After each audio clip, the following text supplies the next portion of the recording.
Tonight, the government approves the H1N1 flu vaccine. Get ready to roll them up. They're rolling it out 1 month from today. I'm Katie Couric. Also tonight, he called the president a liar. And today, the House voted to rebuke Congressman Joe Wilson. But it's a different story in his South Carolina district. The way he said it, I might not agree with, but at least he spoke up for us. Police are reportedly searching for a person of interest in the slaying of a Yale grad student. What we know about the man they're after. And the story of KP2, the friendly seal. Maybe a little too friendly. This is the CBS Evening News with Katie Couric. Good evening, everyone. In the battle against the H1N1 flu virus, the government has just approved the primary weapon, so prepare to bear arms. Federal health officials today cleared the way for drug makers to start shipping the flu vaccine. It should be available October 15th. That's 1 month from today at 90,000 sites all across the country. Here's CBS News medical correspondent Dr. John LaPook. It was another shot of good news for the H1N1 vaccine effort. Today, the Food and Drug Administration has approved applications for vaccines for the 2009 H1N1 virus. It will be the biggest immunization campaign in U.S. history. But with the first batches not expected until mid-October, will the vaccine come in time to blunt the flu surge expected this fall? There's no doubt that we're in a race, the virus versus the vaccine. So the sooner we can get the vaccine and get it into people, the more likely we are to kind of truncate this epidemic. The CDC reports flu activity is increasing around the country and has been found in all 50 states. For the week ending September 4th, nearly 5,000 new cases surfaced on college campuses. The Southeast and Mid-Atlantic were hardest hit. The vaccine approval is timely. New studies indicate the H1N1 virus stays in your system longer than previously thought. One study found 40% of patients may still be contagious 7 days after symptoms begin. I think we're learning that this virus is the seasonal virus, a little bit on steroids. It seems to be spread for a more prolonged period of time after people get completely well. The CDC is still advising people they can go back to school or work 1 day after their fever goes away. An official there told me this afternoon they're trying to strike a balance between the risk of spreading the virus and disrupting people's lives. Katie? And John, I understand they're initially producing some 45 million doses of the vaccine. Tell us again who will be given priority. Well, first we're going to have pregnant women, healthcare workers, people who are taking care of infants under the age of 6, and then kids 6 months up to age 24, and then finally people over the age of 24 to say 64 who have underlying medical conditions. So when all is said and done, John, will there be enough of this vaccine for everyone in the country?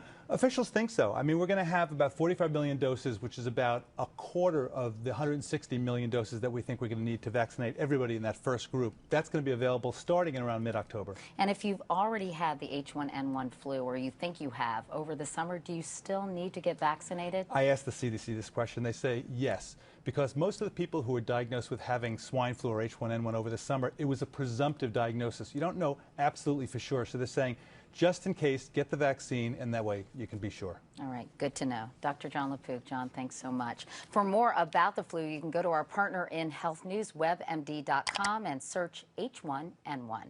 Now to the congressman who accused President Obama of lying during his address to a joint session of the House and Senate last week, Republican Joe Wilson of South Carolina.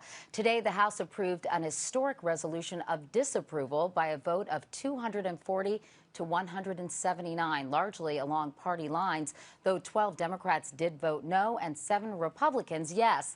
It's the first time a member has been admonished for speaking out while the president was addressing a joint session. And to put him through this on the floor of the House, I think is unacceptable, and it is a partisan stunt. Classroom teachers and school children across the country and around the world looking in on our proceedings should see proper decorum and hear civil discourse. Joe Wilson, who has apologized to President Obama, reacted to the House rebuke. I believe today was a low day in terms of how the political process, and this truly was a game of no meaning. And so now we need to put this behind us, and persons should be working for health insurance reform. Now, despite the rebuke of Congressman Wilson, Mark Strassman tells us there are plenty of people in his district supporting him. In Lexington, South Carolina, the Lizard Thicket restaurant is as southern as a breakfast biscuit. In here, almost everyone would buy Congressman Joe Wilson a cup of coffee. He spoke for you. Absolutely. To Tracy Farnham, a realtor here, Wilson's heckling of the president spoke truth to power. The way he said it, I might not agree with, but at least he spoke up for us. Lexington County is the heart of Wilson's district. 82% white, heavily Republican, staunchly conservative. This district last sent a Democrat to Congress in 1964. Suspicion runs deep of big government and Barack Obama. I kind of cheered in the background. I said, go for it, Joe. Get him, Joe.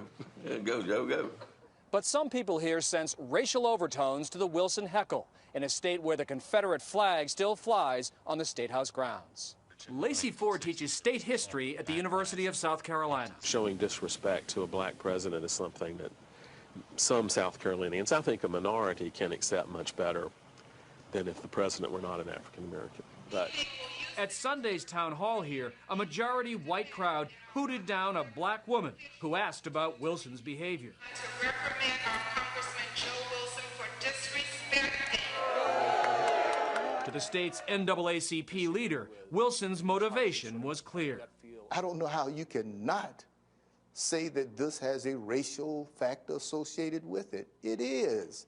And we need to stop trying to hide from talking about what is and the truth. Wilson was already facing a strong challenge from Democrat Rob Miller, a former Marine and Iraq War veteran. Since last Wednesday, they've each raised more than $1.5 million in a district debating whether a heckle sounded like a rebel yell. Mark Strassman, CBS News, Columbia, South Carolina. In economic news tonight, some welcome words from the chairman of the Federal Reserve, Ben Bernanke, said today it appears the recession is over. The latest evidence, a report from the government today that retail sales were up 2.7% in August, the biggest increase in 3 years. All of this helped give Wall Street a boost today. The Dow gained 56 points. But both Bernanke and President Obama agreed that the effects of the recession will be felt for some time to come, including in the unemployment line. Here's Anthony Mason. The Fed chairman used his most emphatic language yet. From a technical perspective, the recession is very likely over. The president also pointed to signs of a turnaround, visiting a once idled GM plant in Ohio, where 1,000 workers are getting back on the job. But he was cautious. I think everybody understands our economic troubles are far from over. Between the stimulus package and bailouts, the government has spent $3 trillion to pull the economy out of freefall. Will taxpayers have to foot that bill? That's what Katie Couric asked Treasury Secretary Geithner. Is an across-the-board tax increase inevitable? I don't think so, no.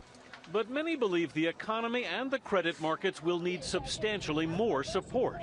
I suspect over the next several years, even more trillions will be required.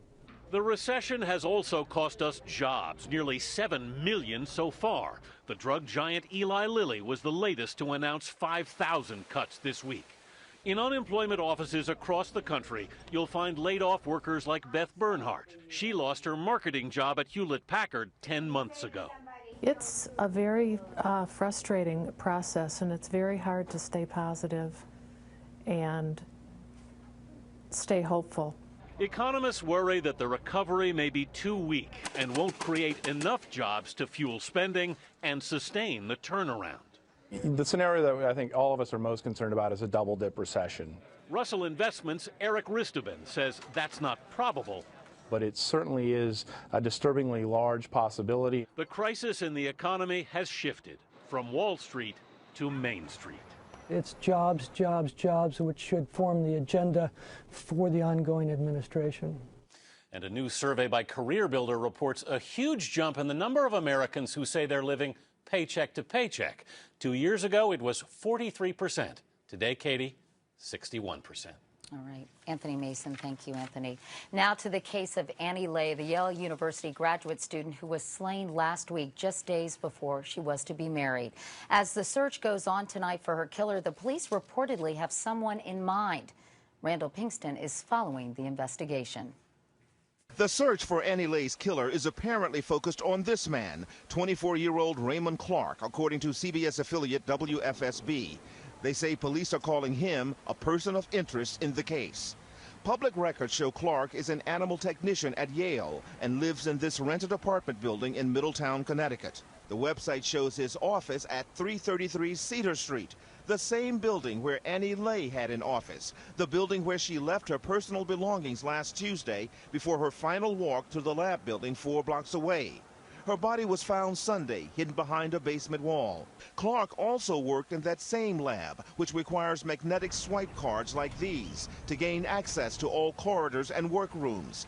But sources say he was not a student. Law enforcement sources also tell CBS News that when the technician was first questioned, investigators noticed marks and scratches on his body, most notably on his hands and arms, suggestive of defensive wounds. Authorities keyed in on him when he took a polygraph test and failed badly, raising a number of red flags. Law enforcement sources say he now has a lawyer. So far, there's no comment on the motive, but the CBS source says, quote, "There's no romance involved in this." The medical examiner has not revealed the exact cause of death. An expert in criminal forensics says there's a good reason for withholding the results in an active investigation. The killer knows exactly what happened and how it happened. The police now know what happened, and they can use that in their investigation to confirm that they have the right person. Tests are still being conducted on evidence removed from the lab, including bloody clothing found hidden in the ceiling of the basement. And investigators want to know whether the clothing may have belonged to the killer. Katie? Randall Pinkston at Yale University tonight. Thank you. In California, child kidnapping suspect Philip Garrido is being investigated in the disappearance of 2 other missing Bay Area children. Garrido and his wife were accused of holding J.C. Duggard captive for 18 years. Police searched their home today for clothing and other evidence in the cases of 9-year-old Michaela Garrett, who disappeared in 1988, and 13-year-old Eileen Michaloff, missing since 1989. In other news, Vice President Biden flew to Iraq today. He hopes to help iron out differences among Shiite, Sunni, and Kurdish leaders. Soon after he arrived, several mortars landed near the U.S. Embassy in Baghdad, killing 2 Iraqi civilians. It's not known who fired them.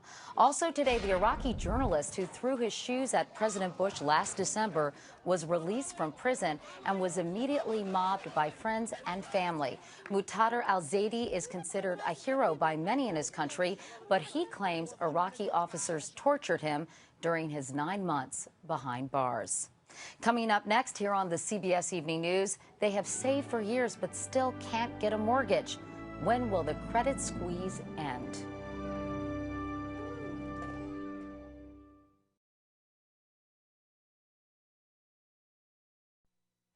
As we noted earlier, Fed Chairman Ben Bernanke says the recession appears to be over, but a full recovery will take time. And the credit squeeze is partly to blame. It's hard for families to buy houses or cars when they can't borrow money. Ben Tracy continues our series Market Meltdown 1 year later. Nick and Shanna Tippett rented this Southern California house to save money, planning to buy within a year.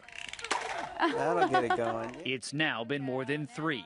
How frustrating is this for you? It is frustrating and it is surprising. We thought it was going to be easier than this. Nick has a steady job, an excellent credit score above 700, and $35,000 for a down payment. 3 years ago, that was more than enough for a home costing about $400,000.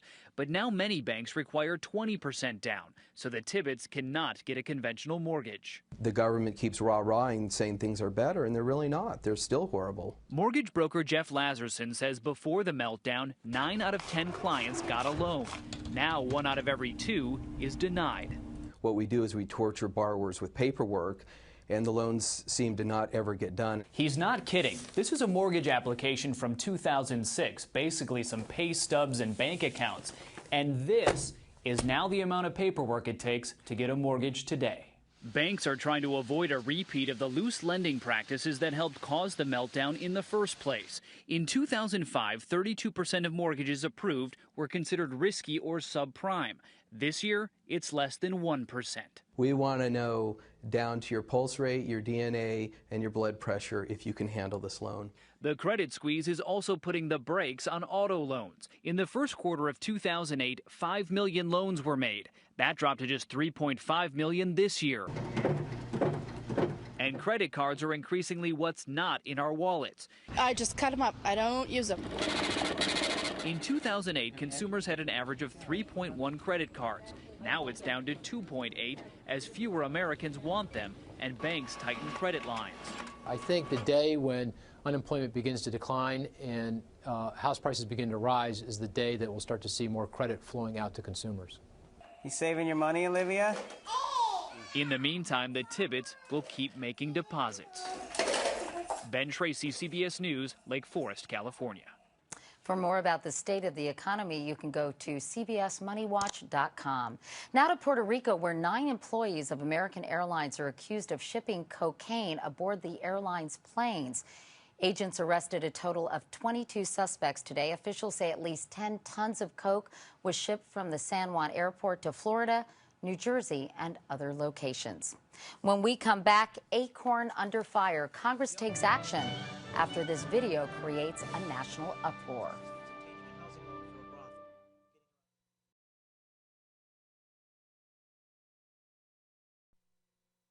The grassroots community organization called Acorn helps low-income Americans find affordable housing and gets tens of millions of dollars in government funding. But as Cynthia Bowers reports, that may be coming to an end after a scandal caught on tape. The videos reportedly recorded in late July and early August appear to show Acorn employees in several big cities, including Baltimore, Washington, and New York, advising a couple posing as a pimp and prostitute. And don't say that you're prostituting or whatever. The employees are heard telling the couple how to avoid paying taxes. Don't worry, you're fine. And how to qualify for a mortgage on a home the couple plans to use as a brothel. So stop saying prostitute. Got it. Okay. Acorn says the workers caught on tape were fired, but contends the videos were illegally obtained, doctored, and deceptive, and is threatening legal action against the undercover filmmakers posing as the couple. We are experiencing the modern-day version of McCarthyism. Have you now or have you ever been associated with Acorn? No matter who's to blame, long-term damage to the reputation of the poverty rights organization may already be done. And I don't believe it was accidental that this video caught Acorn employees delivering the same message in different cities. Last night, the Democratic-controlled Senate voted 83-7 to deny Acorn access to millions of dollars in federal housing funds. They magnify a troubling, systemic, and a criminal pattern. Just last week, the Census Bureau severed its ties with the organization, meaning Acorn workers won't be part of the 2010 census count. For its part, Acorn says it registered 1.3 million new voters just last year and has helped hundreds of thousands of families buy and keep their homes. But critics point out Acorn also faces voter fraud charges in nearly 24 states. It has no business trying to organize voter registration because it has shown time and time again that it cannot be trusted to do that. According to a website that tracks government grants, Acorn has received 53 million tax dollars since 1994, and many now want to know exactly where those millions wound up. Cynthia Bowers, CBS News, Chicago. And coming up next, the seal who doesn't know it.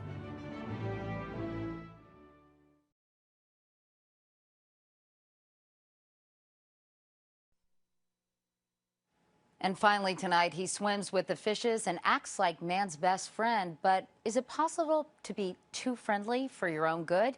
John Blackstone has that story. He's a seal pup who might just believe he's a puppy. The unusually friendly baby monk seal on the Hawaiian island of Molokai has been showing off his playfulness in YouTube videos and beach photos. The 17-month-old seal clearly loves people, says Eric Demers, who took these pictures. He'll pretty much give you a hug. He likes to be petted, and he just acts like a big dog.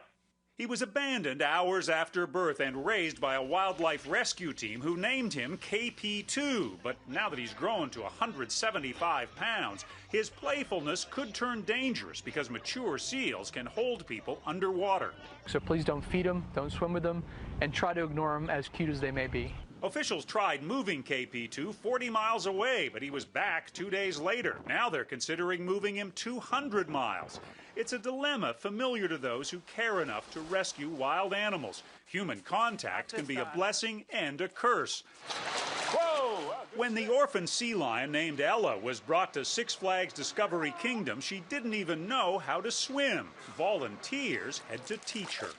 This is a big job. So somebody's got to come in and swim with Ella a couple times a day now. It saved her life, but she'll never have the skills to survive in the wild. At the Monterey Bay Aquarium, an ambitious program to raise abandoned sea otter pups was designed to teach the otters everything they would have learned from their mothers. But the otters lost their fear of people, and that endangered their survival. On Molokai, they're hoping that KP2 can beat the odds, stay wild, but still hang out with them. They're willing to take their chances. John Blackstone, CBS News, San Francisco. And that's the CBS Evening News for tonight. I'm Katie Couric. Thanks for watching. I'll see you tomorrow. Good night.